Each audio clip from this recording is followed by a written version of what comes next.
for this rare privilege and honor. Prime Minister Luo virtually harassed me and forced me to attend to see how influential Singapore, as far as Malaysia is concerned. Initially, I had to, decline because I don't have the expertise to face issues. But you see, my good neighbor, friend, insisted, and there's no way I can get out of it. Anyway, thank you very much, Mr. Wong. And Ramos Hortas here. We're checking on us or what? Thank you again. Now, this gathering is, of course, to me, essential, a critical forum where ideas are tested, assumptions challenged, and common ground quietly built. Now, I'd like to speak about how Southeast Asia is holding its ground through cooperation, collective resilience, and the steady exercise of our own agency. Malaysia and Singapore, Prime Minister Lawrence, continue to deepen our cooperation across the board. This I prepared before I know that you are going to attend. So it's very sincere expression. One example is the Johor-Singapore Special Economic Zone, an economic partnership designed to boost investment, innovation, and connectivity between Singapore and Southern Malaya.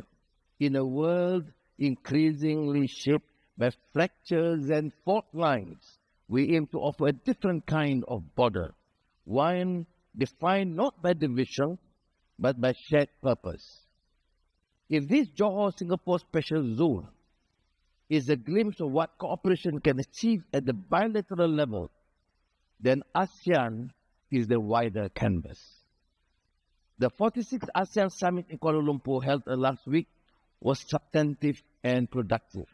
We adopted the KL Declaration on ASEAN 2045, a 20-year roadmap to knit our region closer together with jobs, connectivity, and sustainability at its core. This is the kind of groundwork on which lasting security is built. We made the historic decision to admit Timor-Leste as ASEAN's 11th member, with formal admission expected at the summit in October. Now, the situation in Myanmar remains grave, but we are not standing still. ASEAN does not seek to engineer outcomes, but we are equally clear that the 5-point consensus dictates that a resolution that excludes those most affected by this crisis will not endure. Myanmar's nationhood must be forged through inclusion, not erasure. Beyond our borders, ASEAN is widening its strategic aperture. The ASEAN GCC Summit deepened ties with the Gulf. This week's launch of the ASEAN GCC China Trilateral Initiative, unprecedented and momentous, reflects our intent to connect ASEAN's energy and talent with the Gulf's capital and China's scale. New tools like the ASEAN Geoeconomics Task Force are helping us navigate external shocks with sharper coordination and foresight. And while such headlines matter, the real strength lies in what happens beneath them, or what happens within us, as in what Tocqueville describes as the habits of the heart. Rituals that help to establish and sustain democratic institutions with a coherent moral ethos. And that gives us habits of cooperation, trade facilitation, cybersecurity frameworks, cross-border data rules, cultural cooperation.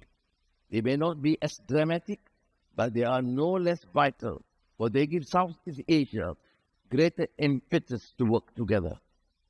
And the more we act together, the harder it becomes to be pulled apart by external gravity. Preserving our autonomy is not about resisting others. It is about strengthening ourselves.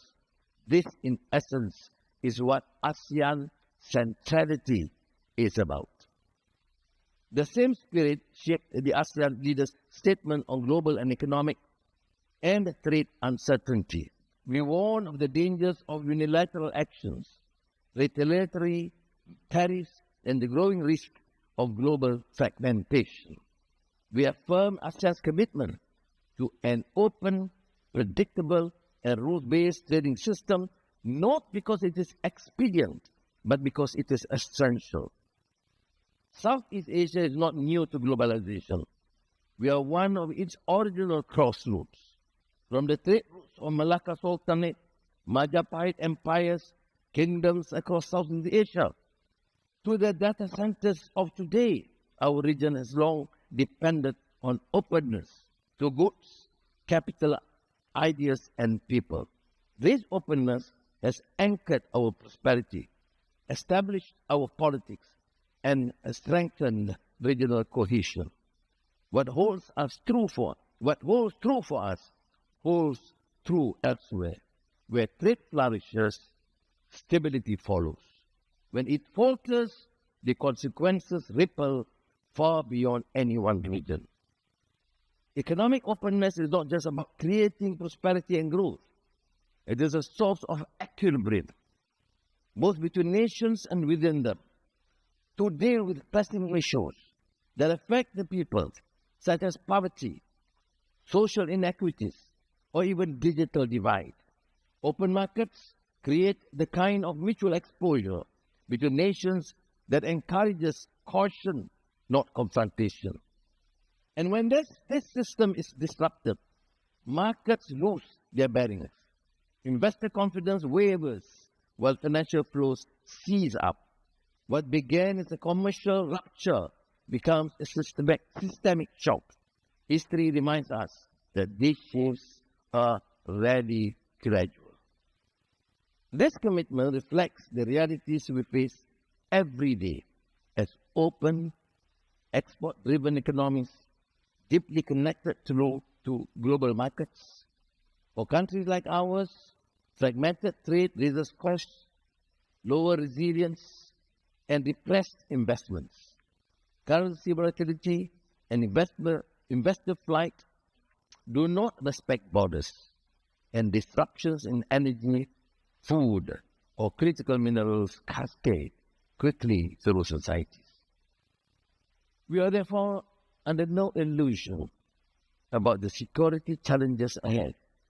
But in Southeast Asia, we have learned that lasting stability begins with steady fundamentals, clear policies, and a long view. Trade is not a soft power indulgence. It is part of our strategic architecture. And like any critical system, it must be protected not from competition, but from the onslaught of arbitrary imposition of trade restrictions. All this talk about trade does not mean that we are oblivious to the hard security challenges facing our region. Voltaire famously observed that optimism is the madness of insisting that all is well when we are miserable. This is undeniably a sobering moment in history. The number of armed conflicts is now at its highest since the end of the Second World War. From war in Ukraine, to genocide in Gaza, to civil strife in Myanmar, Sudan, and the Sahel. We must not allow selective outrage or strategic fatigue to dull our moral clarity. Indeed, genocide in Gaza is a test of our collective conscience, the scale of devastation, the open defiance of humanitarian norms, and the paralysis of institutions meant to uphold them demand more than sympathy. They demand consistency and action. The new orthodoxy affects not just how we view diplomacy, but how we structure security. If persuasion is dismissed as weakness, then exclusivity becomes strategy. We do not object to like-minded partners talking about among themselves, but coalitions that build walls instead of bridges, stoke arms competition, or undermine the legitimacy of multilateralism should give us pause. A stable region is not one braced for conflict, but one grounded in openness, transparency, and habit-forming cooperation. We understand that nations need a degree of control over their defense industries and critical infrastructure. We recognize that a measure of deterrence helps keep all parties honest. It is with that realism in mind that Malaysia adopts a posture of active non-alignment to preserve our ability to act on our terms. It is a deliberate way to remain outward-facing, connected, and in control of our strategic space. There is a suggestion that we do not necessarily align fully with one side, then we must have capitulated to the other is untenable. Nowhere is this more evident than in the prevailing discourse on the South China Sea, where the dispute is far too complex. Our objective is not achieved through escalation, nor by provoking others into disproportionate responses. It is best shown through steady, principled diplomacy, quiet where necessary, but always firm. Malaysia remains deeply concerned about the potential for escalation among the claimants in the South China Sea. We have no interest in seeing tensions spiral into confrontation. Least of all in waters so critical to our own security and prosperity. That is why we will continue to engage with all parties calmly, directly, consistently. We will urge restraint, encourage dialogue, and work to preserve the stability on which this region depends. Above all, we remain steadfast in our principled insistence that all parties uphold the United Nations Convention on the Law of the Sea. Prime Minister, ladies and gentlemen, Malaysia does not believe in spheres of influence.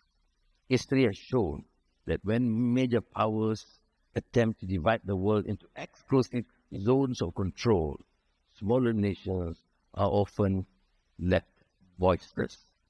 Stability does not come from carving up the map, but from creating space for all to participate meaningfully in shaping the order we live in. Our approach is one of active non-alignment. We will engage all who are willing, major powers and middle powers alike, not to set one against the other, but to maximize our own strategic space. Indeed, while we welcome a strong and enduring United States presence in the region towards fostering peace, we also value our vibrant and firm ties with China and our robust partnership across Asia, Europe, and the global South. What Southeast Asia needs is a dynamic equilibrium that enables cooperation without coercion and a balance without bloc politics. For Malaysia, this is a deliberate and strategic posture to help preserve an open region, to assert our sovereignty, and to make our own choices. Terima kasih. Thank you.